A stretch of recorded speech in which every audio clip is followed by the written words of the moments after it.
Señoras, señores, amigos e amigas, moi boa noite. Saúdos desde os estudios centrais de Canal Rías Baixas en Ribadumia.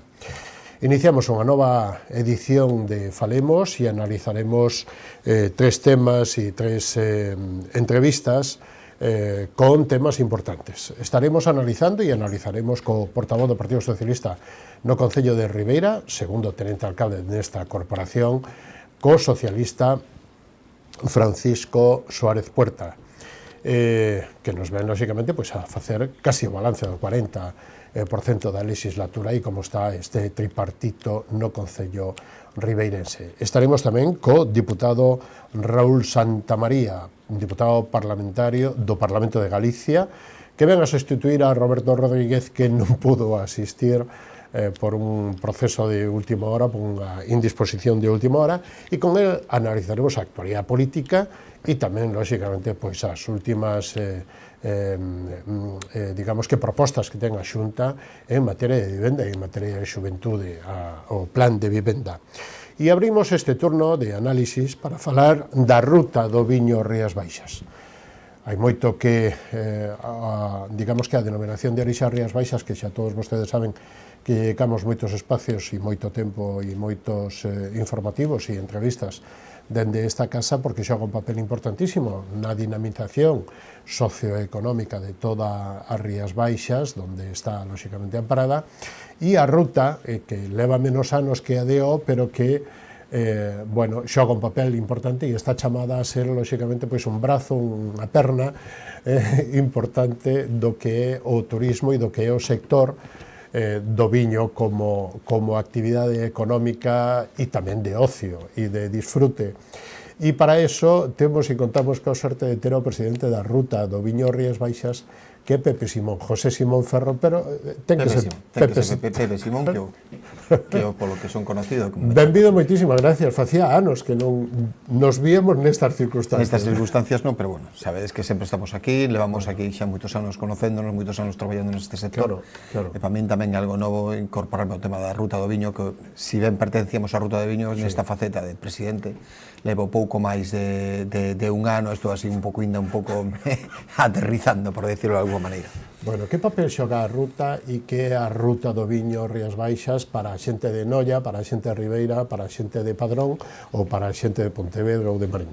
Depende da perspectiva que mires, pois a ruta do viño pode ser un elemento turístico, pero eu defino máis como un elemento integrador do noso sector, que é a viticultura ou a vitivinicultura, con outros elementos sociales, culturales, artísticos da zona, onde tratamos de, con esa integración, facer uns paquetes que animen a xente a visitarnos e a conocernos. O sea, o viño non é un elemento individual que está ao marxen de todo o que pasa na nosa zona, sino que é un elemento que está totalmente integrado, tanto socialmente, culturalmente, como económicamente. Claro. Entonces, hai que darlle unha forma, e todo iso, pois, comunicalo e vendelo, por decirlo así, fora de aquí. Pero ademais está destacando como unha das grandes rutas e das, digamos que das expectativas que ten e das fortalezas que ten, e destaca no ámbito das rutas dos viños. Sí, efectivamente. E estamos xogando con denominacións que, como por exemplo a Rioxa, que leva 100 e pico de anos. Efectivamente, o noso presupuesto é tremendamente limitado, somos unha DO relativamente pequena, relativamente novo, e sin embargo, por número de visitantes estamos entre os 8 ou 9 primeiros de toda España, eso por unha parte. Por outra parte, estamos no top no sentido de cualificacións, o sea, temos a Q de calidad, ahora mismo temos a este de sostenibilidade, se me equivoco, se non somos os primeiros, pois somos dos primeiros en España que hacemos. O sea, o esforzo que estamos facendo aquí, tanto todas as organizacións que participamos na ruta do viño Rías Baixas, pois é enorme, sobre todo considerando o tamaño de empresas que estamos implicados, que somos relativamente pequenas. Claro. Un porcentaxe de bodegas que formen parte e que estén incluídas na ruta, que exigencias ten unha adega para estar incluída dentro da ruta, porque ten que prestar unha serie de servicios para os visitantes. Efectivamente. Básicamente, non os podría enumerar todas aquí. Non se trata básicamente, é un compromiso ca ruta onde ofrecer un servicio de visita e apertura aos clientes. O sea, ti non podes pertenecer á ruta se ti non estás dispuesto a recibir os turistas nunhas condicións determinadas na tua bodega. Pero seas bodega, seas un xardín, seas un museo, seas un hotel ou seas un restaurante. O sea, que hai que cumplir unha serie de condicións e depois implicarse un pouquiño en este pelotón, este servicio, efectivamente. Claro. O sea, é algo que... Claro, porque quero dicir, pero pode vir un inglés, pode vir un turistas de calquera, hai que ter xente que hai que ter un personal da adega que é máis ou menos formado, cualificado, efectivamente. Aí é onde o mellor nosa ruta do viño diferenciase de outros, porque as empresas pequenas non transmitimos unha sensación mercantil, sino transmitimos algo máis de corazón, o sea, estamos sentimento, forma de vida, forma de facer, somos en sentimento, efectivamente, forma de convivir, e iso se transmite, o sea, cando ven un inglés aquí, non é como se vir unha bodega en Francia onde atende unha persona que está para recibir xente, que é fora da bodega, que non pertenece á bodega, mayoritariamente, ou aunque sea de alguén de fora da bodega, pois está tremendamente implicado. Somos bodegas a maioría, se non de carácter familiar, pois con unha connotación familiar donde nos conocemos todos, ese sentimiento se nota, e iso a xente o agradece muitísimo. De feito, botaba un vistazo antes aos ratios de estranxeiros, e xa temos entre un 15 e un 20% que de visitantes estranxeiros aquí na Ruta do Viño. Claro. Para iso hai que facer moita promoción, hai que organizar moitas actividades, ir a feiras, entre elas acabamos de estar en Fitur, eu non estuve, pero bueno, estuve en representación da Ruta do Viño, onde se meten ou intentamos meternos con paquetes turísticos, donde un dos elementos que se ofrecen precisamente son todo o que compón a Ruta do Viño Rías Baixas. E que aporta de Rías Baixas o turismo e que aporta o turismo a de Rías Baixas, porque isto é unha cadea ou unha roda que, según vai andando, o círculo vai andando, non? O sea, o que é Rías Baixas e o que turismo Rías Baixas e o que é a Ruta do Viño do Rías Baixas son elementos totalmente integrados, o sea, vamos todos no mismo carros. Rías Baixas, como denominación de origen, obviamente un organismo que fundamentalmente defende o sector vitivinícola, pero aí hai unha parte promocional e unha parte de dar a conocer, donde se integra perfectamente coa parte turística. Entón, tamén entran todos os estamentos turísticos, todos ensamblados. A Ruta do Viño Rías Baixas encaixa aí perfectamente, de maneira que podese considerar casi como un brazo, por decirlo de alguma maneira, que é un organismo un pouco independiente. De feito, tanto Rías Baixas como Denominación de Origen como Turismo Rías Baixas tamén están implicados, son miembros da Ruta do Viño Rías Baixas. Claro. Hai que ter en conta que a primeira motivación do turista, principalmente de fora de Galicia, ven a Galicia pola paisaxe. Pero a segunda motivación é a gastronomía, e na gastronomía está o viño. Eu non estou tan seguro que veñan tanto por paisaxe, que efectivamente temos un paisaxe espectacular, pero sin duda, cando falas con alguén de fora de Galicia, somos moi conocidos por a nosa gastronomía. Ahora mismo tamén por a nosa viticultura, se integramos dentro do que é a gastronomía, eu creo que é un elemento moi diferenciador da nosa. O sea, totalmente. É un turismo, a xente que ven con esas premisas, o sea, gastronomía e paisaxe, pois normalmente ten ou está dispuesta a gastar un pouquiño máis que o que vai a unha playa e se tumba o sol, por decirlo alguna. Pero que ademais valora outro tipo de cousas, non? Quero dicir, o que valora unha boa mesa, o que valora un bo viño, o que está disposto a ir a unha adega a catar 3-4 viños maridados con uns queixos, o que sea na adega, logo ir a comer a un bo restaurante, ten outro tipo de cultura. Sí, efectivamente, e aí definiche o que son pinceladas, o que son unha experiencia turística, pero bueno, hai o elemento personal, o elemento de sentimiento, que iso é algo que precisamente o que a Ruta do Viño integra perfectamente. Non só esa xente que está traballando, como se traballa, como se participa.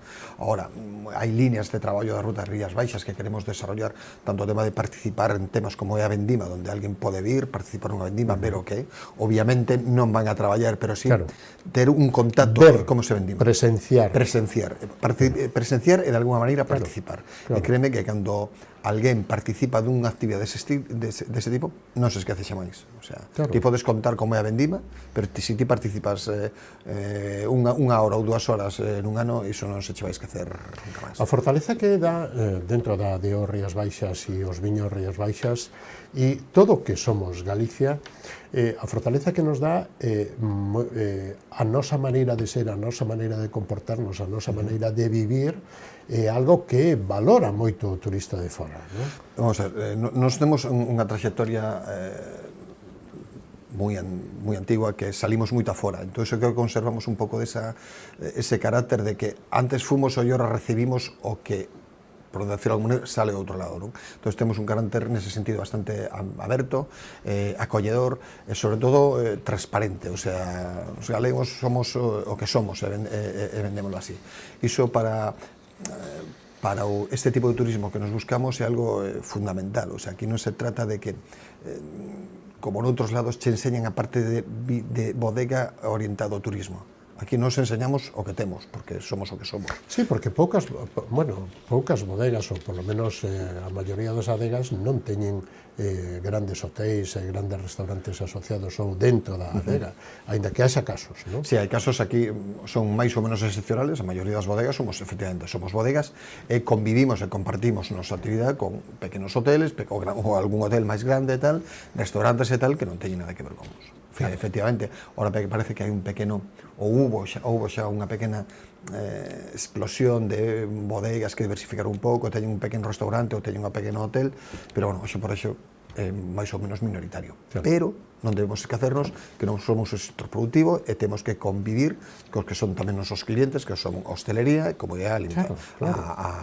restauración. Claro, é dicir que aquí nos... Vamos, se movemos a roda, andamos todos. Vamos, ¿no? Efectivamente, nos vamos todos no mismo carro, o sea, que vou pa hostelería, e vou pa restaurante, claro. E vou pa nós, e vou pa museo, e vou pa todo. O que era fai, que, 30 e pouquiños anos, isto o despegue, a revolución agraria máis importante nos últimos séculos de España se produxo aquí nas Rías Baixas. Iso, bueno, sin lugar a dudas, eu digo, daquela era casi un neno, cando no ano 80 e pico se empezou a definir o que era a denominación de Rías Baixas, se empezou como en tres focos, Salnés, Rosal, Condao e tal, con unhas bases moi endebles, e había unha tradición na elaboración de viños, porque estaba aí, iso era inevitable, pero en certo modo non había nada. Entonces iso... por un lado é un inconveniente, pero por outro lado é unha ventaxa, partes dun terreno virxe, entón as cousas se fixeron razonablemente ben, ou sea, eu entendería que moi ben, levamos moitos anos crecendo, moitos anos facendo cada vez as cousas mellor. Antes era fácil, ou entraba dentro posible encontrar un viño que a mellor non estuviera a cumplir as expectativas. Hoxe en día, francamente, é moi difícil. A maioría dos viños que elaboramos aquí, pois teñen un marchamo de calidad moi elevado, a mellor algún pode che gustar máis, pode che gustar un poquinho menos, pero por norma general son viños moi ben elaborados, onde hai muitísimo esforzo detrás, iso non che pode caber a menor duda, donde se traballou muitísimo, donde se sigue traballando. De feito, pasamos iso, de ser nadie no ano 80 e pico e tal. No, e nos 90, que era unha pequeniña bodega. Nos 90 éramos unha pequena deo, e ahora mismo en elaboración de viños blancos, pues a nivel nacional, pues estamos na élite, e a nivel internacional, pues xa empezamos a ter un pequeno sitio. Eso é unha realidad. Hai moito tempo que de Rías Baixas xogan Champions, e de feito os grandes equipos ou as grandes bodegas, as grandes marcas internacionales que hai 20 anos nadie podría pensar que poderamos ser atractivo ou que a DO podera ser tan atractiva, hoxe xogan todos aquí e queren xogar todos aquí, non? Sí, bueno, eso sin lugar a duda é algo que está influenciando de unha forma moi notable no noso sector, que as súas partes positivas, o sea, a parte positiva é que sin lugar a duda, si fora mal nadie querría venir aquí, obviamente si veñen é porque todos nos vai ben. Non podemos deixar de lado tampouco que non somos aquí, é importante que haya un componente de aquí na toma de decisión das bodegas, o sea, a parte a personalidade nos, efectivamente. Entonces, ti como dices, o sea, estamos na elite dos blancos e calquera empresa comercializadora, con todo como funciona hoxe unha empresa onde as sinergias favorecen o que a penetración dun mercado e a comercialización, ese tipo de cousas, pois cando vas damando un blanco, levas un tinto, levas outra cousa, pois sin lugar a dúdas é moi fácil, o sea, non cabe duda que somos empresas tremendamente pequenas, estamos vendendo fora somos moi pouquiña cousa para salir afora, entonces os esfuerzos que temos que salir para vender, para montar unha rede comercial son tremendos. Si iso compartimos, desde logo é máis sencillo. Hai outros mecanismos, pero por decirlo así, a colonización que estamos tendo pues, é un resultado que podía ser predecible tamén. Claro, dicen que non hai nada que solo sea bo, non? Que tamén ten a súa parte, por lo menos, de incertidumbre, non? Sí, pero bueno, aquí estamos hablando que, en general, é bo. Claro, pues, eu considero así, aínda que, lóxicamente, hai xente que ten, bueno, que é recelosa dentro da DO, que é recelosa porque... sin lugar a dudas, sempre todo este tipo de cousas, se eu trato contigo que eres bodegueiro e despois cambia de mans e non te conozo, pois sempre ten que haber un certo recelo porque non hai ese conocimiento. Fai 30 anos nosos bodegueiros conocíamonos todos e hoxe en día, pois, algún órgano de decisión non está aquí, entón non temos ese trato. Pero bueno, por outra parte tamén, xa digo, aportan, obviamente, unha empresa grande entra en certos lugares onde nos entramos, que nos permite a veces ir detrás, e bueno, tamén é certo que se están aquí é porque nos fixemos as cousas ben feitas, senón non estarían. E a posibilidade de camiño que hai, é dicir, o futuro é totalmente da de Rías Baixas. Salvo error ou torpeza. Efectivamente, ou torpeza bueno, ou deixadez, o sea, bueno, claro. A duda é que temos que seguir traballando muitísimo, o sea, somos unha DO relativamente pequena, temos un potencial de crecemento a 5 ou 6 anos dun 10% máis aproximadamente e tal, a meu entender asumible, pero bueno, hoxe en día a palabra que nos preocupa a todos, non inseguridade, pero a veces a toma de decisións queremos elementos seguros e, bueno, pois o tema do tren dos aranceles, o tema das normas que alcoholemia pos viños e tal, pois son elementos que nos preocupan, o sea, que generan incertidumbre, que será a palabra que quería decir. Claro. Esa incertidumbre, pois hoxe por hoxe está aí, posiblemente maior que nunca, pero bueno, tamén estamos nun momento onde tamén nós somos un poquinho máis fortes do que éramos fai uns anos. Claro, e ademais as posibilidades en, digamos que, non tanto en produtos novos, pero sí en produtos que son minoritarios, como poden ser os viños con añadas ou con crianzas, efectivamente, e os espumosos. Sí, efectivamente, nos facemos viños espumosos desde o principio tal, pero xa do que sería un albariño máis ou menos general. Antes o albariño se consideraba como un viño para tomar no ano, e hoxe en día pois hai albariños para tomar no aloño, albariños para tomar 2 ou 3 anos, e hai albariños que se toman despois de 10 anos e son espectaculares. Son viños distintos, estamos traballando nesas líneas, hoxe por hoxe supoñen un pequeno ratio da nosa produción, pero está incrementando. O potencial é enorme, sin lugar a dúdas. Claro, e o potencial e o valor. Efectivamente, e o valor. Non só como mercado, sino como valor. Porque... Non, como valor intrínseco do propio produto que é caro, sino como valor tamén de imaxe que se genera ese propio produto. Claro. O sea, tú vendes un produto onde compites con viños a veces moito máis caros de 10 ou 12 anos, e ao mellor estás á mesma altura e tal, pois ao final aí sí que dices que estamos xogando na Champions. Claro. Claro, e cando hai as catas internacionales e os concursos e todas estas historias, os Rías Baixas están en primeira posición. Eso levamos anos estando aí, sempre hai algún, por decirlo así, advenedizo, fai uns anos os viños do Novo Mundo parece que se comían todo e que non había outra cousa que non foran viños tremendamente olorosos, tremendamente caracterizados e tal. Sin embargo, os viños de Rías Baixas son viños que estaban aí fai 20 anos, están aí fai 10 e siguen estando aí. Cando agora parece que os viños do Novo Mundo están recibindo un pequeno descenso no seu nas súas ventas, por decirlo. Sí, no consumo. No.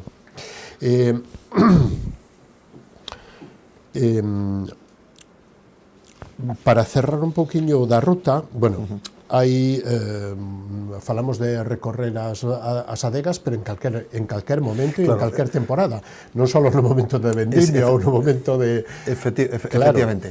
Ti, eu levo visitado outras zonas vitícolas, e esta é unha delas, o sea, nós como sector, e debo presumir diso, o sector vitivinícola enriquece o paisaxe, o sea, non conoce ninguna zona vitícola que sea fea, o sea, as zonas vitícolas casi todas son bonitas, Rías Baixas en especial é moi bonita, pero ten un paisaxe, en enero un paisaxe, en marzo cando empeza a brotar é outro, en junio outro, xusto antes da vendima temos outro paisaxe totalmente distinto e outras costumbres, outros hábitos, outras formas de traballar.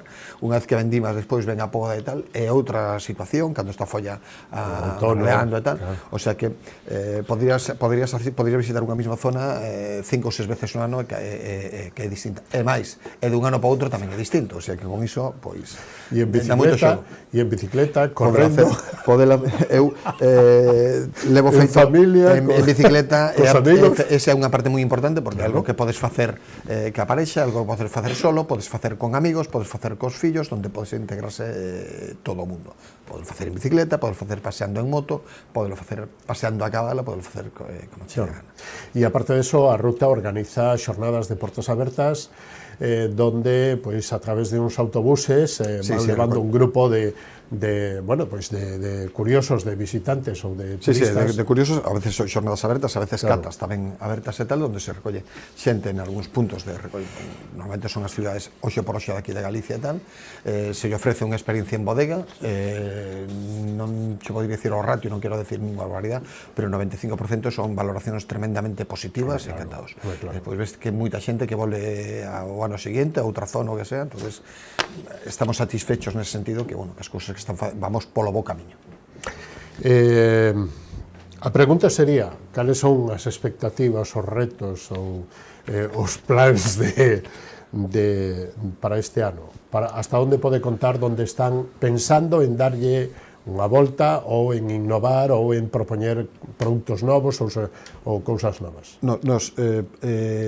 Antes de propor cousas novas, que eu creo que todos os anos debemos facer alguna cousa nova, facer un pouco máis de esfuerzo, sobre todo para mellorar e para aumentar o número de turistas e a calidad dos nosos turistas, primeiro temos que conservar todo o que temos, facelo ben, sobre todo un hincapié no que temos que facer uns poucos anos é mellorar esa calidad dese servicio turístico, que a implicación de todos os actores do sistema da Ruta do Viño sea mellor, sea un turismo de maior cualidad, porque un turismo de maior cualidad implica un maior valor económico que a xente pode ser aquí.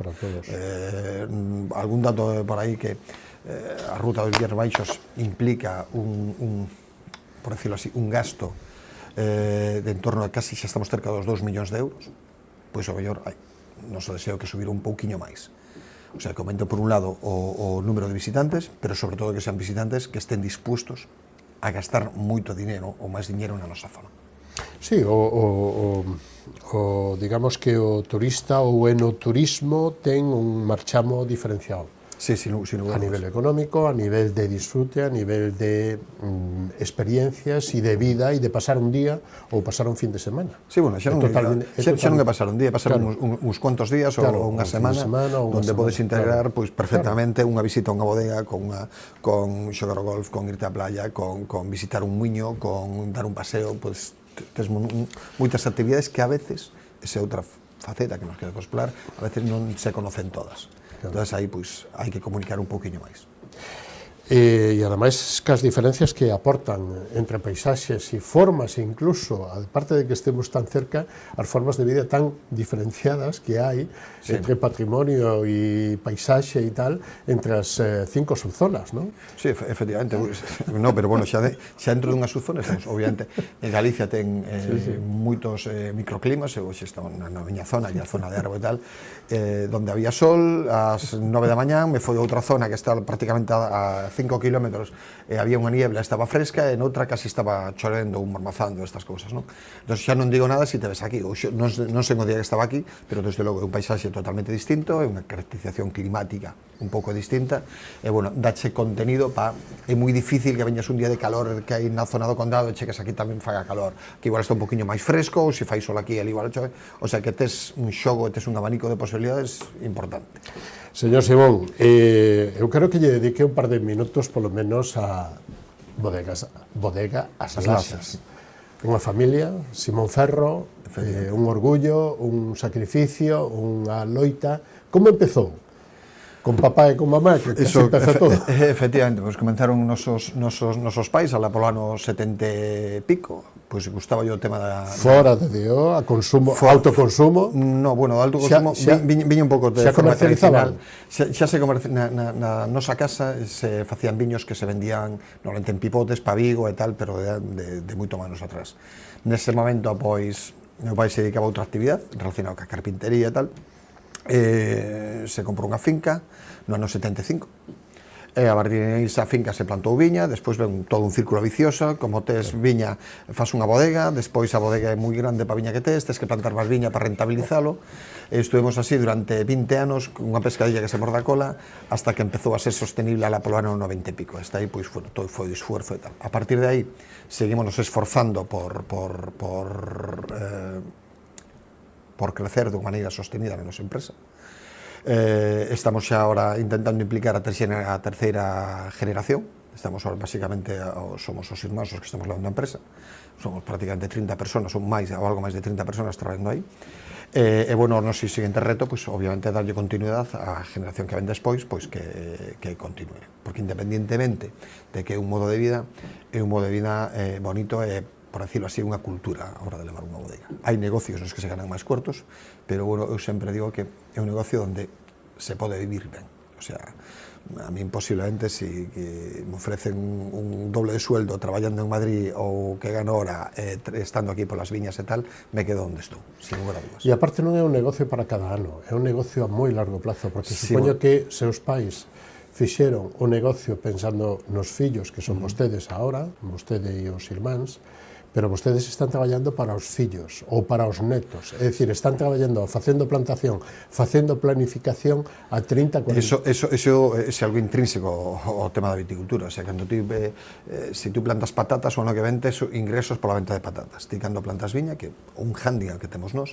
decides plantar ahora viña aquí, tes que comprar o terreno en 2 anos, conseguir os dereitos de plantación, plantas dentro de 3, empezas a producir dentro de 5 e amortizarás a plantación dentro de 30 anos. Entonces é algo que non cabe o cortoplacismo, son inversións moi a largo plazo e é un traballo moi a largo plazo, o sea,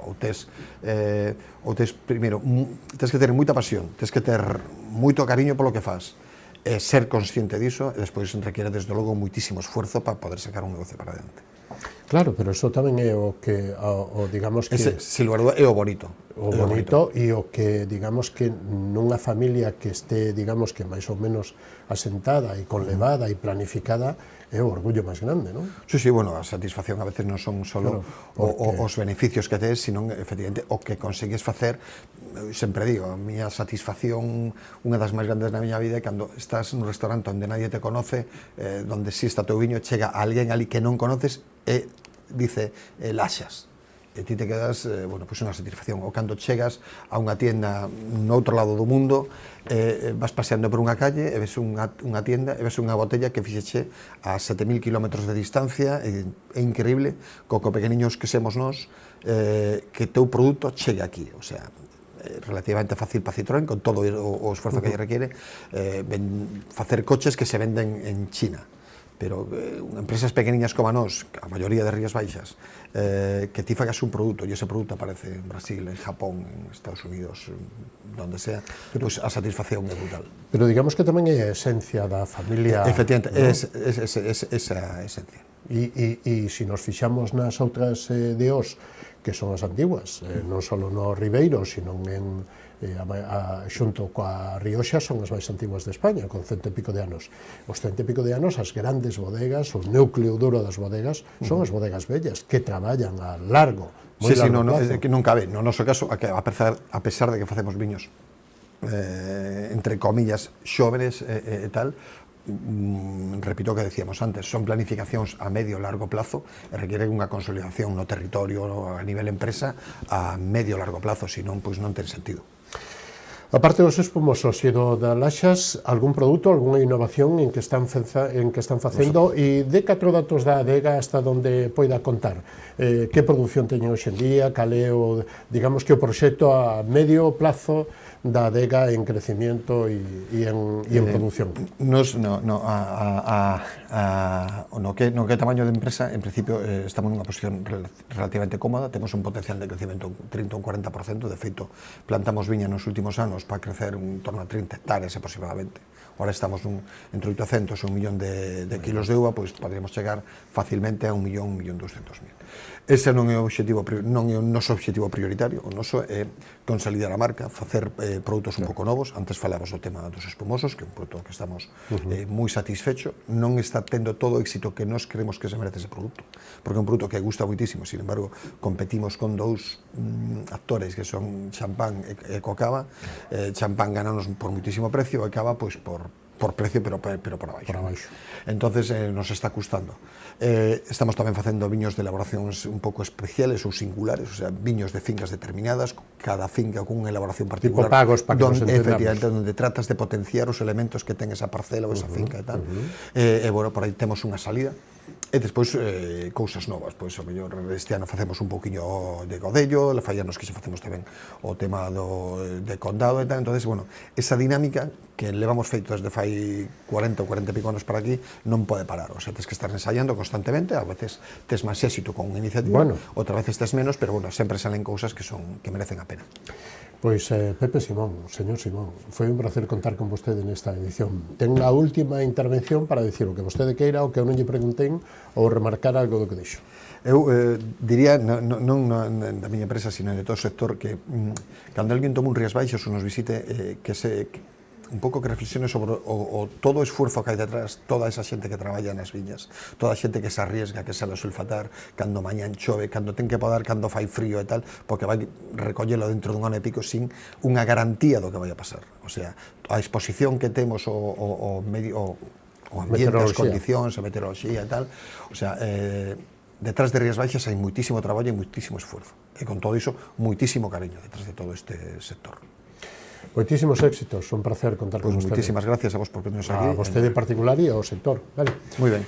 Hasta unha vindeira ocasión, señor Simón. Moitísimas gracias. Moi boa noite. Nos vamos a publicidade e amando os patrocinadores volvemos e recibimos a Raúl Santamaría, diputado do Parlamento Galego do Partido Popular, para analizar a actualidade e tamén, digamos que o plan de vivendas da Xunta. Así que non o perdan, dentro de un instantillo volvemos.